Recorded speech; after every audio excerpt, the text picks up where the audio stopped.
Hey, how's it going, ladies and gentlemen? My name is Orion Knight, and today I'm going to be showing you how to make these really cool working vending machines. These vending machines can be fully customized in terms of how they look, in terms of the color that they have, in terms of the prices, and in terms of what they're selling. It has a really cool feature where it shows you a little bit of a purchase message when you do buy something, and it will also show you when you do not have enough currency. They do play sounds, and they do a bunch of other stuff. Let's get into the tutorial. Alrighty, it's time to get to the tutorial. Now, what do you say we start building this thing? Grab the materials you see on my hotbar right now, and remember it doesn't have to be the same color. Go ahead and grab whatever concrete you're using, and let's build a base. So 1, 2, 3, and then add a barrel. That's our base for the entire vending machine. Red concrete again, go up by 2 right here. Then grab your stained glass, and go like this. Afterwards, a little bit more red concrete, and then grab your command blocks and place them in the back like so. Then grab your red carpet, place it on the top to cover up the command block and then the buttons.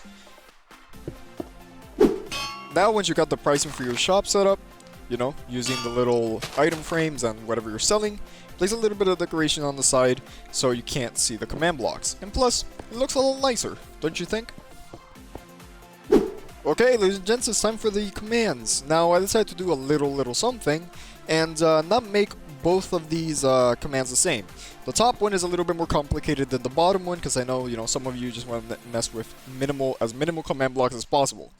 So, the top one, when you do press it, it takes away, you know, obviously your currency. It gives you a thank you message and it plays a little bit of a cool sound.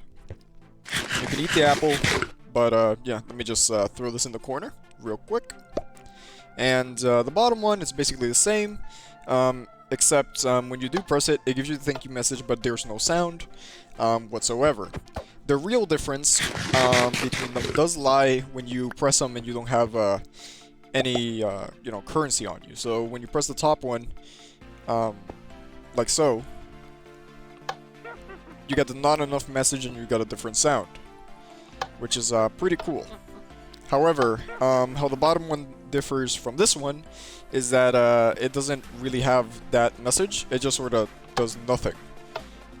So if you just want a simpler version, you can always do the one at the bottom, and if you want a more complicated version, just follow the tutorial on the top. Now, real quick, before we start off with the actual commands for the vending machines, I do need you guys to do something real quick, and that is typing this command that you see right here inside of your chat. So /scoreboard objectives add coin dummy. Then afterwards, you're just going to type this command in. This is just to add coins to your person. Okay, so how do you set up the display I have right here? Well, yeah, this is how you set up the coin display. It looks a bit long, but don't worry. Just pause the video here and just you know, copy whatever you see on screen, and it should work completely fine. Alrighty, let's get started with the simple version. Why don't we?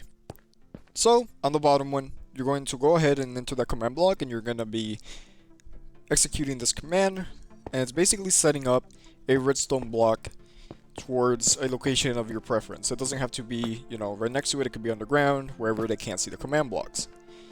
Now, this command block right here is just setting that wherever we place that redstone block to error. It has to be on a 5-tick delay. So right here. Okay guys, since this is a simple one, we're just going to be messing around with 4 command blocks. The very first one is just testing if the player that's right in front of the vending machine has 5 coins. Impulse unconditional needs redstone. The second one after that is just removing those 5 coins from the player, chain condition always active. And the X and Y Z value, I forgot to mention this, but they're basically the coordinates right in front of your vending machine. That's all it is. You just replace the coordinates with the ones you see in your vending machine. Then, the next command block is just the title command, saying thank you, chain condition always active, again, coordinates right in front of the vending machine. Then after that, the final command block is just giving the player an apple. And that's about it. That's literally it. Okay, now we're going to go into the little bit more complicated version. Again, it's still pretty simple, it's just more command blocks. This one is just setting a redstone block somewhere. Again, it's just setting it up wherever you want. It doesn't have to be right here. It could be wherever you want, maybe underground, where people can't see them. Again, And this one is just replacing where we place the redstone blocks, which would be right there, to air. Now all of this underground, behind the vending machine, it doesn't matter, where people can't see it. Next up, we're going to be taking a look at the command block right after that, and this one is virtually the same as the other one. It's just testing if the player that's right in front of the vending machine, again, X, Y, and Z, is literally right here. So it's testing for the player who's right in front of the vending machine to have enough currency. So it is an impulse unconditional needs redstone command. It's pretty simple. Afterwards, we're going to be taking a look at the remove that currency command. It's removing 5 coins from the player after this command block fires. So basically, it's just chain, conditional, and always active, and that's about it. Now this one, it is setting a block of stone somewhere. Again, this somewhere doesn't have to be right in front of the vending machine or anywhere. It just has to be somewhere hidden, so behind it or where we think might be cool. In my case, I'm doing it right here for the sake of this tutorial since it's easier to see.